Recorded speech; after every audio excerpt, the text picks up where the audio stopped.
សូមគោរពស្វាគមន៍មកពុកម៉ែបងប្អូនមកចូលមកកាន់ Channel បាទភីលីនអញ្ចឹងថ្ងៃនេះខ្ញុំមានរូបមន្តថ្មីមួយទៀតបាទមកចែកជូនដល់ពុកម៉ែបងប្អូនទាំងអស់គ្នាណាដែលគាត់អាចសមត្ថភាពលើពេទ្យបាទរួមពេទ្យមិនបានយូរឆាប់អស់កម្លាំងបាទឆាប់ទន់កបាទឆាប់បាទខ្សោយកម្លាំងហ្នឹងអញ្ចឹងថ្ងៃនេះខ្ញុំសូមណែនាំមកគាត់បាទគាត់ពិសានៅរូបមន្តមួយនេះមួយបាទអញ្ចឹងសម្រាប់រូបមន្តនេះបាទវាពិសេសមែនទែនហើយមិនមានអ្វីច្រើនទេពុកម៉ែបងប្អូនបាទអញ្ចឹងទី1គឺយើងត្រូវមានក្រូចឆ្មាបាទខ្ទឹមស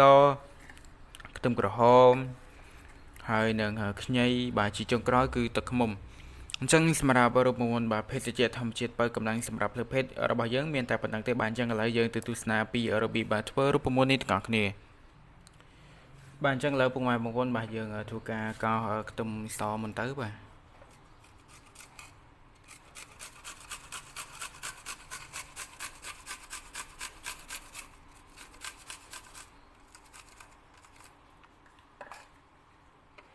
សម្រាប់ខ្ទឹមសគឺខ្ញុំដាក់ពីកំពឹស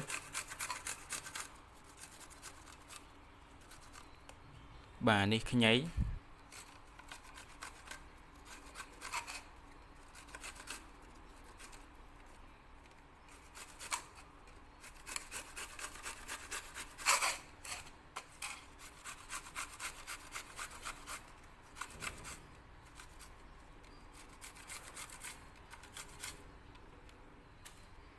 បាទហើយនឹងជាចុងក្រោយគឺយើងកោសបាទខ្ទឹមក្រហមមក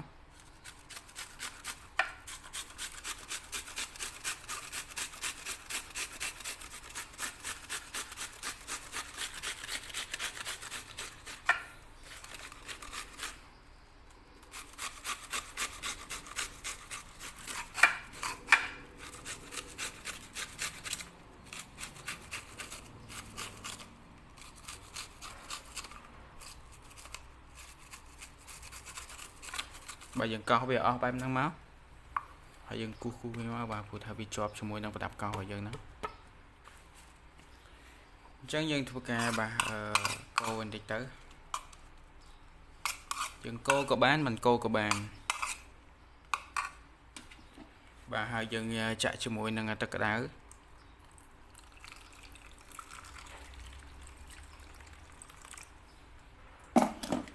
បាទយើងចាក់មកល្មមទៅបាទយើងស្មានខ្លួនយើងទៅបាទយើងអាចពិសាប៉ុន្មានអស់បាទយើងដាក់ប៉ុណ្ណឹងទៅ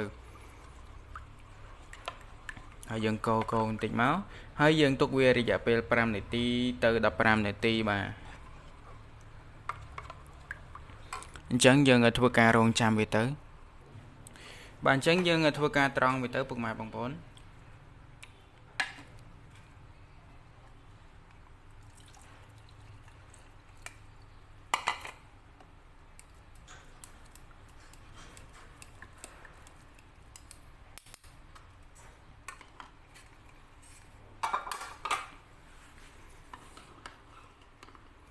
បាទហើយនឹងយើងចិតក្រូចឆ្មាដាក់មួយចំណិតមកអញ្ចឹងនេះក្រូចឆ្មាដែលខ្ញុំបានចាត់ទៅរួចហើយអញ្ចឹងយើងច្បាច់វាចូលទៅ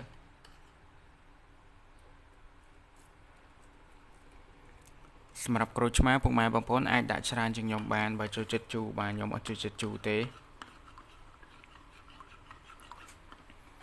ហើយនឹងជាចុងក្រោយគឺយើងដាក់ទឹកឃ្មុំចូលទៅ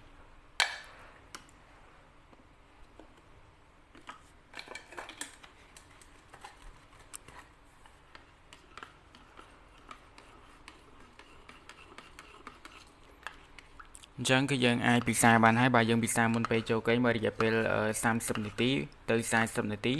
ហើយសម្រាប់រូបមន្តនេះបាទពុកម៉ែបងប្អូនបើមានពេលវេលាគ្រប់គ្រាន់ក្នុងការធ្វើវាបាទធ្វើវាពិសាជារៀងរាល់ថ្ងៃបើមិនមានពេលវេលាក្នុងការធ្វើវាទេក្នុងមួយសប្តាហ៍ធ្វើឲ្យបានបាទ4ទៅ5ដងហើយយើងនឹងទទួលបាននៅកម្លាំងដ៏ខ្លាំងបាទសម្រាប់ផ្លូវភេទរបស់យើងអញ្ចឹងយើងអាចរួមភេទម្ដងបាទបានយូរជាងមុនជាមុនខានអញ្ចឹងរូបមន្តរបស់ខ្ញុំមានតែប៉ុណ្្នឹងទេបាទសូមអរគុណសម្រាប់ការទស្សនាហើយកុំភ្លេចជួយចុចនៅ Subscribe Channel របស់ខ្ញុំមួយផងដើម្បីទទួលបាននៅវីដេអូបាទថ្មីៗបាទជាបន្តទៀតបាទអញ្ចឹងសូមអរគុណនិងសូមជម្រាបលា